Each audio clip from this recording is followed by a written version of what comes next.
8강은 2차 방정식의 실근의 부호와 근의 분리에 관한 내용이 되겠습니다. 실계수 2차 방정식의 두 근을 알파, 베타라 했을 때 두 근이 모두 양이기 위해서는 어떤 조건이 필요하겠냐 그런 얘기입니다. 일단 양음을 논해야 되니까 실근을 가져야겠죠. 허수는 음양 크기 대수 없다고 그랬지 않습니까? 그리고 앞에 여기 서로 다르란 말이 없기 때문에 중근도 포함이 됩니다. 그래서 일단 판별식 0보다 크거나 같다는 조건을 사용해야 되겠죠. 그 다음에 두 근이 양이니까 두 근의 합은 당연히 양이 돼야 되겠죠. 그런데 이 두 개의 조건만 가지고 두 근이 모두 양일 조건을 커버할 수가 없습니다. 예를 들어서 어떤 두 근이 이렇게 가졌다 합시다. 이거 판별식 0보다 크고 두 근의 합이 양이에요.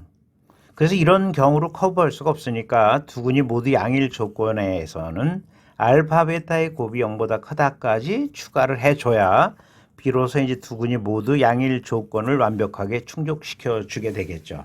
그래서 우리가 2차 방식이 두 근이 모두 양일 조건을 따져라 그러면 판별식 0보다 커 나왔다. 그 다음 알파 플러스 베타는 0보다 크다. 알파 베타의 곱은 0보다 크다는 세 개의 조건을 동시에 사용해 주셔야 됩니다. 앞에 서로 다른이란 말이 들었다면 이때는 요 등호를 빼주면 됩니다. 같은 방법이겠죠? 두 근이 모두 음일 조건은 판별식 0보다 커 나왔다. 알파 플러스 베타의 합이 0보다 적다. 알파 베타의 곱이 0보다 크다라는 조건을 사용해 주시면 됩니다. 자, 세 번째 마지막이죠? 두 근이 다른 부호일 조건이에요. 두 근이 모두 다른 부호일 조건은 이 조건 하나만 사용하면 됩니다. 알파 베타의 곱이 0보다 적다. 그럼 여기서는 왜 판별식을 따지지 않느냐 이렇게 묻는 학생이 있을 거예요. 자, 판별식 한번 생각해 볼게요. 판별식은 b제곱 마이너스 4ac거든요. 그쵸? 근데 알파 베타는 근각에서 해양계에서 어떻게 될까요? 알파 베타는 근각에서 해양계에서 a분의 c가 되거든요. 그러면 두 근이 다른 부호일 조건에서 알파 베타의 곱이 0보다 적다라고 조건을 사용한다면 이게 0보다 적다라는 뜻이거든요. 그러니까 a와 c는 부호가 다르다는 얘기 아니겠어요? 그럼 a와 c가 부호가 다르니까 요건 무슨 수가 되겠습니까? 양수가 되는 거죠. 그리고 실수의 제곱은 0보다 커 나갔고 그러니까 이건 항상 양이 되는 거예요. 그러니까 이 조건 하나만 사용하면 판별식은 자동 양이 되는 거니까 판별식 0보다 크다는 것을 따로 사용할 필요가 없어요. 두 근이 다른 부호란 말은 서로 다른 두 실근이란 뜻인데 자, 알파 베타가 0보다 적다라는 조건만 사용하시면 판별식은 자동 양이라는 조건을 사용한 거나 마찬가지입니다. 그래서 이걸 따로 사용할 필요 없다는 얘기죠. 그래서 우리가 두 근이 다른 부호를 가질 조건을 우리가 문제 속에서 적용할 때는 알파 베타의 곱이 0보다 적다라는 조건만 사용해 주시면 되는 거죠. 그리고 여기서 문제 조건에서 양근이 뭐 음근보다 절대값이 크다는 등 음근의 절대값이 양근의 절대값보다 크다는 등 이런 조건이 없기 때문에 두 근의 합은 따로 따질 필요가 없습니다. 그래서 두 근이 다른 부호일 조건 알파 베타의 곱이 0보다 적다라는 조건만 사용해 주시면 되겠습니다. 자, 칠판 한번 지우고 종합 복습을 다시 한번 갑니다. 여러분 머릿속에 다시 한번 담아주시기 바랍니다. 실계수 2차 방식의 두 근 알파 베타라 했을 때 두 근이 모두 양일 조건입니다. 판별식 0보다 커 나왔고 알파 플러스 베타 합이 0보다 커야 되고 알파 베타의 곱이 0보다 크다. 이렇게 세 개의 조건을 동시에 적용해 주시면 되겠습니다. 두 근이 모두 음일 조건 판별식 0보다 커 나왔다. 그리고 알파 플러스 베타의 합이 0보다 적다. 알파 베타의 곱이 0보다 크다. 두 근이 다른 부호일 조건 알파 베타의 곱이 0보다 적다면 사용해 주시면 된다. 그런 얘기죠. 자, 그러면 이를 토대로 문제를 확인 학습하도록 하겠습니다. 자, 문제 한번 살펴봅시다. 자, 알파의 절대값하고 베타의 절대값이 보이는데요. 이 알파가 양인지 음인지 판단을 해줘야 되거든요. 그래야 이 절대값을 벗겨낼 수가 있겠습니다. 그래서 이 알파 베타의 부호를 확인해 줘야 되는데 여기 뭐 두 실근이라 이렇게 얘기했기 때문에 굳이 뭐 판별식은 확인할 필요 없지만 판별식 확인이 그렇게 뭐 시간이 많이 걸리질 않아요. 간단하게 확인할 수가 있죠. 3의 제곱이 9고요. 마이너스 AC 해서 이게 벌써 서로 다른 두 실근 갖는구나 알 수 있어요. 출제자가 제시를 했습니다. 근데 이제 우리가 판별식을 통해서 거듭도 확인이 가능하다. 이렇게 볼 수가 있다는 얘기죠. 그 다음에 이제 두 근의 합을 보니까 두 근의 합이 근각계수의 관계에서 마이너스 6이 되지 않습니까? 음수고. 그 다음에 이제 두 군의 곱을 보니까 얼마나 나오냐면 2가 나와요. 이거 양수 아닙니까? 그래서 알파, 베타 요거는 각각 음근을 갖는구나 이렇게 우리가 얘기할 수 있다 그런 얘기죠. 서로 다른 두 음근을 갖게 돼요. 그렇죠? 이렇게 판단을 해볼 수가 있다는 거죠. 그럼 알파, 베타가 전부 다 음수니까 이제 준식의 값만 내주시면 되거든요. 그럼 이 값은 어떻게 할까요? 여기다 한번 이 글 쓰고 한번 해볼게요. 요거면 마이너스 차고 벗어지겠죠. 그 다음 역시 마찬가지겠습니다. 이것도 마이너스 차고 벗어짐을 할 수 있다 그런 얘기입니다. 이제 뭐 식만 추려주면 답이죠. 알파분의 1, 그 다음 플러스 베타분의 1이고요. 속도 내겠습니다. 마이너스의 알파, 베타, 그 다음에 베타 플러스 알파로 통분이 됨을 알 수 있겠죠. 그러면 알파, 베타는 근각계수항계에서 좀 전에 따져놨거든요. 2거든요. 그래서 2 적어주시고요. 알파 플러스 베타는 마이너스 6 아닙니까? 그래서 여기다 마이너스 6 이렇게 써주시면 답은 3으로 완성이 된다. 이렇게 얘기를 할 수 있겠습니다.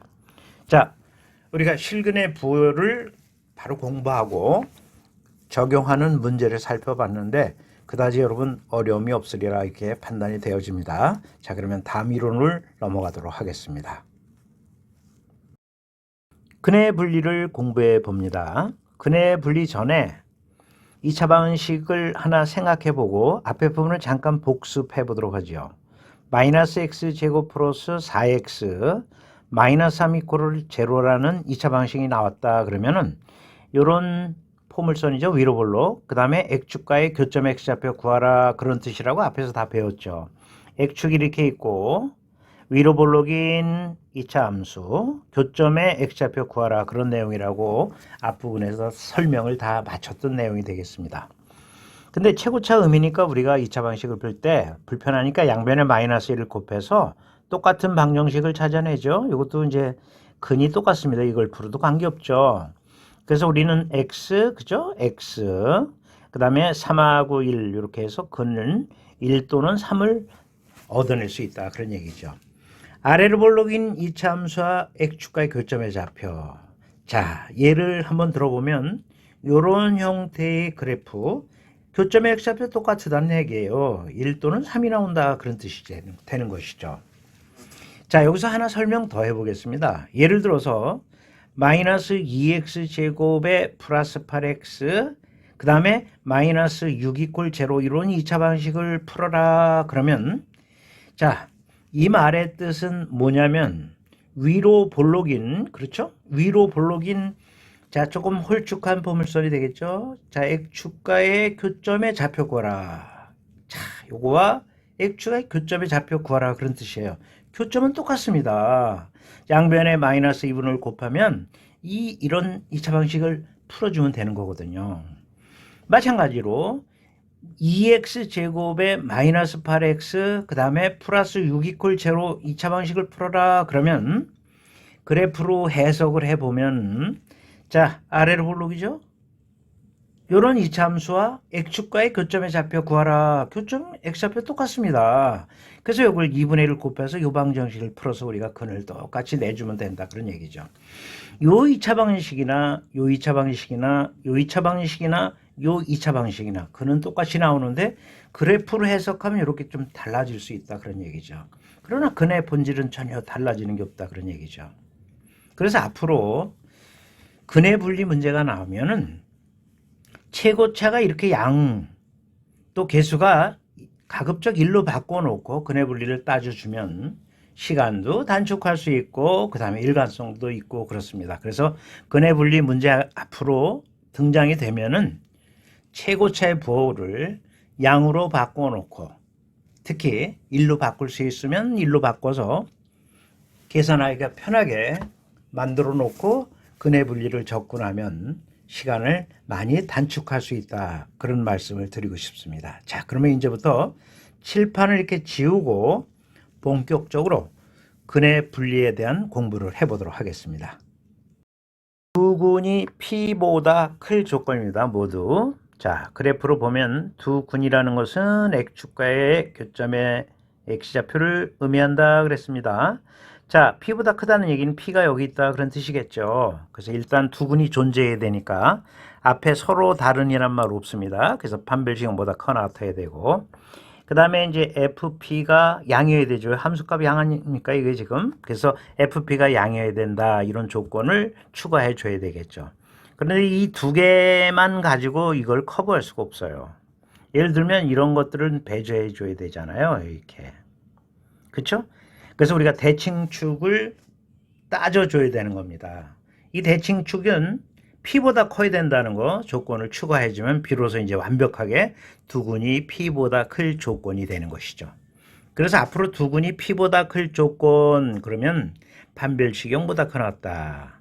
FP가 양이어야 되고 대칭축이 P보다 크다라는 조건을 사용해 주시면 되겠습니다. 자, 이제 칠판 한번 지우고 또 두 번째 조건 들어가보도록 하죠. 두근이 모두 P보다 작다 그러면 여러분이 이렇게 해놓고 이제 기억하시면 돼요. 이렇게. 이게 근한입니까? 두근이 P보다 작죠. 판별식이 0보다 커 나왔다. FP가 양이어야 되고 그 다음에 대칭축이 P보다 적어야 된다. 이렇게 세 개의 조건을 동시에 사용해 주시면 되겠다는 얘기죠. 그 다음에 이제 세 번째죠. 세 번째는 두근 사이에 P가 있다 그랬어요. 막연히 두근 사이에 P가 있다 그런 뜻이니까 P가 여기 있다 그런 뜻이거든요. 그래서 우리는 이때는 FP가 음이라는 조건만 사용해 주시면 됩니다. 판별식 안 따져도 돼요. 이게 음이면 양쪽에서 이렇게 만날 수밖에 없어요. 항상. 그렇기 때문에 판별식은 따로 따져줄 필요가 없고 P가 이쪽에 있는지 이쪽에 있는지 여기 나와 있지 않습니다. 그냥 막연히 두근 사이에 P가 있다 그랬기 때문에 대칭축 역시 따질 필요 없죠. 그래서 두근 사이에 P가 있을 조건 구하라 그랬을 때는 FP가 음이라는 조건을 사용해 주시면 되겠습니다. 자, 이제 네 번째, 다섯 번째 이어서 계속 나가도록 하겠습니다. 네 번째 근의 분리죠. 두 근이 모두 PQ 사이에 있다 그런 얘기예요. 그래프로 보면 두 근이죠. 두 근이 PQ 사이에 있다는 거. 이게 근이지 않습니까? 이게 P하고 Q 사이에 있다 그런 뜻입니다. 자, 이때는 두 근이 존재해야 되니까 판별식 0보다 커 나갔다야 되고 그 다음에 FP 함수값 양이어야 되죠. FQ 양이어야 됩니다.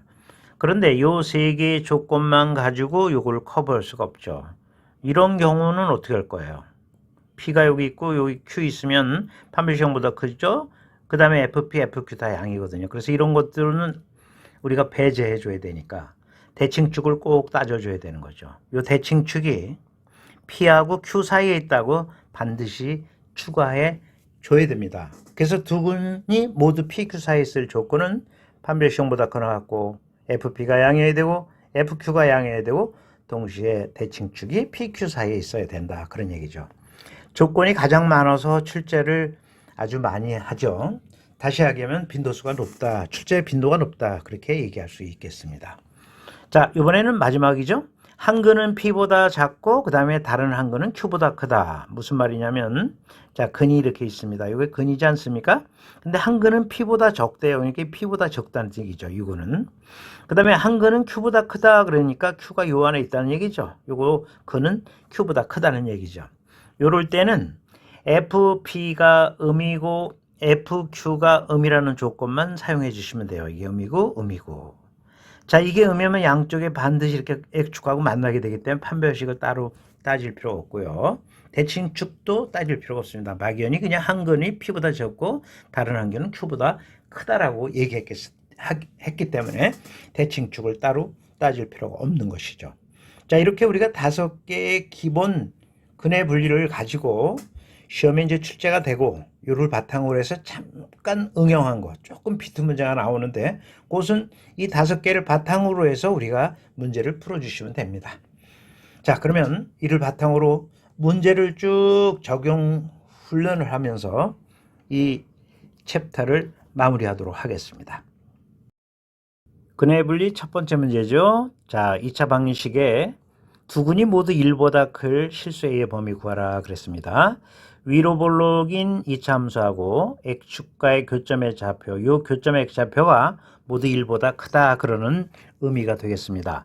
자, 그런데 최고차가 이렇게 의미면 근의 분리에서 우리가 공부했지만 아래로 볼록으로 바꿔놓고 아래로 볼록인 2차 함수와 교점 X좌표를 가지고 따지는 게 좋고 우리가 또 그렇게 정리를 해놨습니다.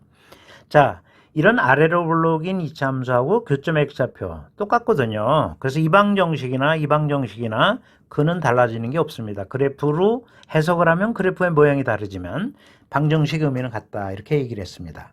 자, 그러면 우리가 근의 분리 정리 다 해놓은 거 아니에요? 자, 두 근이 모두 1보다 크다 그런 뜻이에요. 그러면 판별식이 0보다 커 나타야 되고 앞에 서로 다른이란 말이 없으니까 등호도 들어가죠. 그 다음에 이제 이걸 fx로 뒀을 때 이 함수 fx로 뒀을 때 함수가 f1이 양해야 되지 않습니까? 그래서 f1이 양해야 된다 이런 조건이 있어야 되고 그 다음에 이제 대칭축이죠. 이 대칭축이 뭐보다 커야 되느냐? 대칭축이 1보다 커야 되죠. 그래서 대칭축이 1보다 크다 이런 조건을 생각해 주면 되겠습니다. 이 세 개의 동시 범위를 구해주면 답이 나오는 겁니다. 자, 그럼 본격적으로 셈에 들어갈까요? x의 개수가 짝수죠. 그래서 4분의 d 쓰시면 돼요. 자, 4분의 d는 마이너스 a의 제곱이니까 a 제곱이죠. 그 다음에 마이너스 ac 그죠? 그래서 마이너스 a 마이너스 6 이것이 0보다 커 나왔다 이렇게 되겠고 인수분해를 하면 a 그죠? 그 다음에 a 그 다음에 2하고 3 쓰고 마이너스 플러스가 되면서 2차 부등식 가서 뭐 다시 한번 설명을 하겠지만 자 a는 마이너스 2보다 적거나 같다. 그 다음에 a는 3보다 커 나왔다라고 간단하게 나오게 됩니다.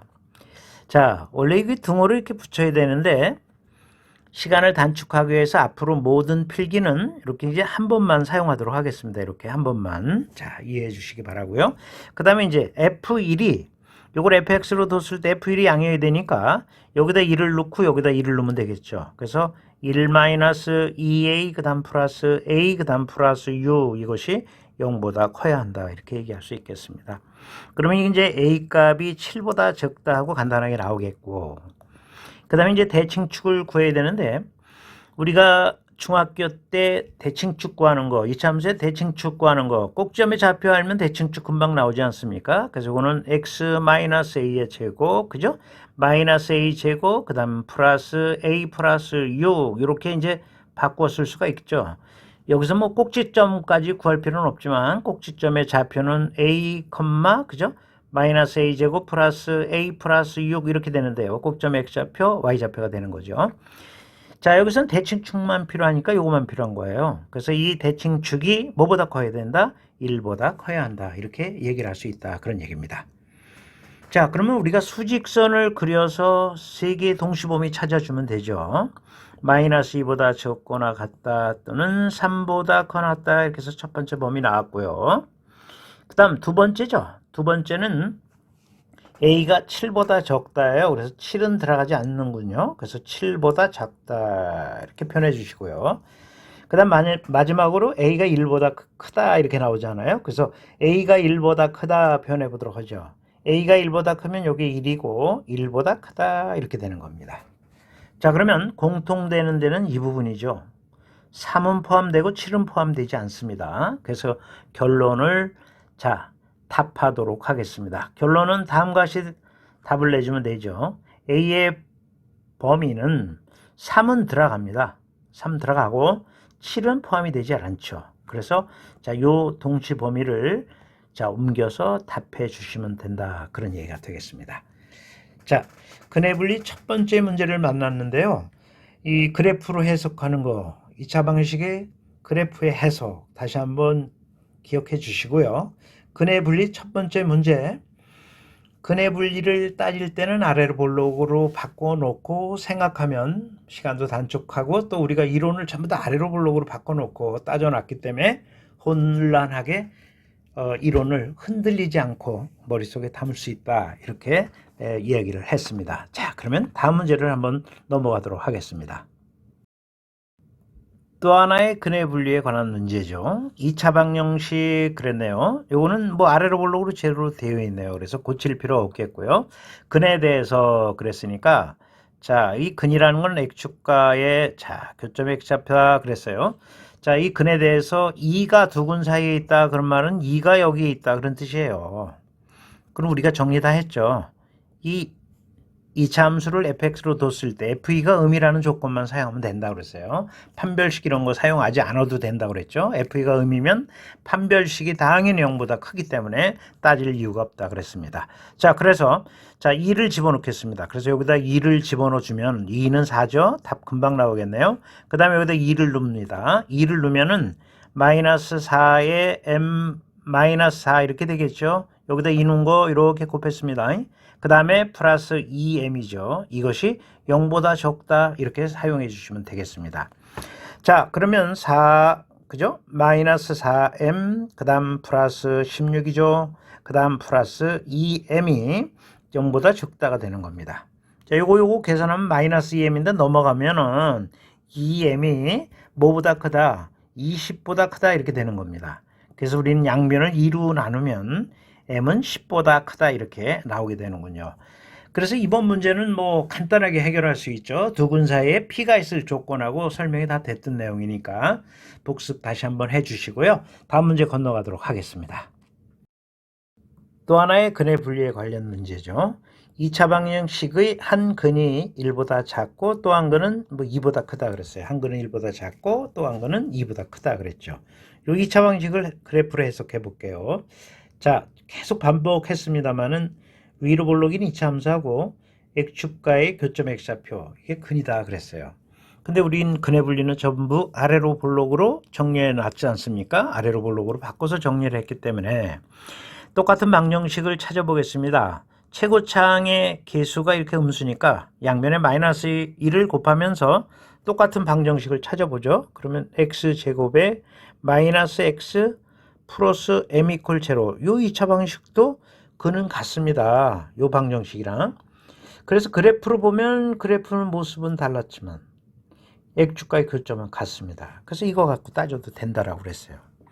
그러면 근의 분리 전부 정리했지만 자, 아래로 볼록인 이런 2차 함수 x축과의 교점인데 자, 한 근은 1보다 작다 그랬으니까 1이 여기 있으라 그런 얘기죠. 요 한 근은 1보다 작네요.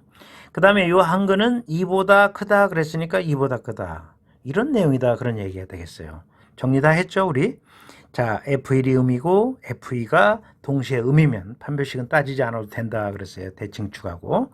그래서 준식을 fx로 뒀을 때 자, F1은 음이다. 그러니까 1-1 그 다음에 플러스 m 이것이 음이다 해서 우리는 m이 0보다 적다 이걸 얻어낼 수 있겠고요. 그 다음에 이제 F2가 음이다 해서 여기다 2 넣으면 2는 4죠. 그 다음 마이너스 2, 그 다음에 플러스 m 이것이 0보다 적다 이렇게 얘기를 할 수 있겠습니다. 그럼 여기서 m의 값은 마이너스 2보다 적다 그랬죠. 그럼 수직선에서 m이 0보다 적다 그랬죠. 0 물론 들어가지 않습니다. 0보다 적다 그랬고 그 다음에 m 역시 마이너스 2 들어가지 않습니다. 0보다 적다 그랬으니까 동시범위는 이거가 되겠죠. 그래서 우리는 구하고자 하는 답을 손쉽게 m은 마이너스 2보다 적어요 하고 답을 내주시면 되겠다 그런 얘기입니다. 자, 이제 마지막 문제를 만나도록 하겠습니다. 마지막 문제는 우리가 근의 분리 5개를 배웠는데 그 범위를 벗어나는 문제입니다. 이런 것들은 우리가 근의 분리에서 정리했듯이 그래프를 그려서 확인해 주시면 됩니다. 자, 2차 방식 그랬는데 아래로 볼록인 2차 함수와 x축과의 교점 x좌표 이것을 우리가 두 근이다 그랬기 때문에 이미 다 정리를 다 했기 때문에 아하 이렇게 얘기할 수 있겠죠. 그런데 x축과의 교점 알파 베타가 이런 대소를 가지니까 요게 알파고 요게 베타다 그런 뜻이겠네요. 그런데 작은 근 알파는 0과 1 사이에 있고 베타는 1보다 커야 되니까 이쪽에 0이 있어야 되겠군요. 그 다음에 이쪽에 1이 있어야 되겠네요. 그러면 알파는 0과 1 사이에 당연히 있고 근 알파가 그 다음에 베타 이 큰 근은 1보다 클 수밖에 없다. 이렇게 얘기할 수 있겠네요. 그래서 다른 별도의 판별식 적용 필요 없이 준식을 fx로 뒀을 때 요걸 2차 함수 fx로 뒀을 때 f0이 양이고 f1이 음이라는 조건을 사용해 주면 됩니다. 그럼 당연히 서로 다른 두 실은 같거든요. x축하고 두 점에서 만나게 되거든요. 그래서 우리는 아하 판별식 적용 필요 없이 f0은 양이고 동시에 f1이 음이면 된다. 이런 조건 사용해 주시면 됩니다. 그러면 f0이 0보다 크다 해서 여기다 0을 넣고 여기다 0을 넣으면 a제곱이 되지 않겠습니까? 그래서 a제곱이 0보다 커야 돼요. 근데 a는 실수인데 실수의 제곱은 항상 0보다 크거나 같아서 자, 이걸 만족하기 위해서는 a는 0이 아닌 모든 실수가 다 되겠네요. 그래서 a는 0이 아닌 모든 실수 집어넣어도 요 부등식이 성립이 된다. 그런 얘기가 되겠습니다. 자, 이번에는 f1이 0보다 적어야 되죠? 그럼 여기다 1을 넣고 여기다 1을 넣으시면 돼요. 그러면 1 플러스 a-1 a 제곱이죠? 이것이 0보다 적어야 되는 겁니다. 지워지죠? 그래서 a 앞으로 나오고 a 플러스 1 이렇게 나오면서 0보다 적다 해서 a 값의 범위는 마이너스 1과 0 사이 이렇게 나오게 됩니다. 그럼 두 개의 동시 범위를 구해야 되니까 첫 번째 a는 0이 아닌 모든 실수거든요. 그쵸? 이렇게 되고 두 번째는 a가 어디 사이에 있다? 마이너스 1과 0 사이에 있다 그랬거든요. 그럼 공통되는 거는 이 부분이죠. 그래서 구하고자 하는 답은 a 마이너스 1과 0 사이로 답해 주시면 되겠습니다. 자, 이렇게 해서 우리가 근해 분리 5개 정리하고 그걸 좀 벗어나는 문제 응용해서 한번 풀어봤는데 어렵지 않습니다.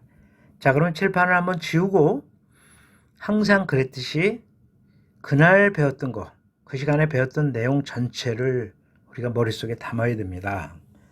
자, 실근의 부호에 대해서 배웠어요. 2차 방식에.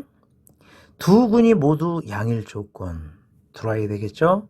두 군이 모두 음일 조건. 그 다음에 두 군이 서로 다른 부호일 조건에서 3가지 배웠고요. 그 다음에 근해 분리는 5가지로 나누어서 이 시간에 정리를 했습니다. 그쵸? 이거 반드시 머릿속에 담아야 됩니다. 자, 이걸 바탕으로 해서 이거에 관련된 문제를 여러 차례 거듭해 보면 이 이론은 머릿속에 완벽하게 안착이 되고 어떤 문제를 만났을 때 과연 이거 근해 분리 문제인가? 실근의 부호에 관련된 문제인가? 이렇게 응용해서 적용하면서 문제를 해결할 수 있는 능력이 생기게 되는 것이죠. 자, 그러면 여러분 좋아요, 구독 버튼 부탁드리고요. 다음 강에 가 있겠습니다. 여러분 수고 많이 하셨습니다.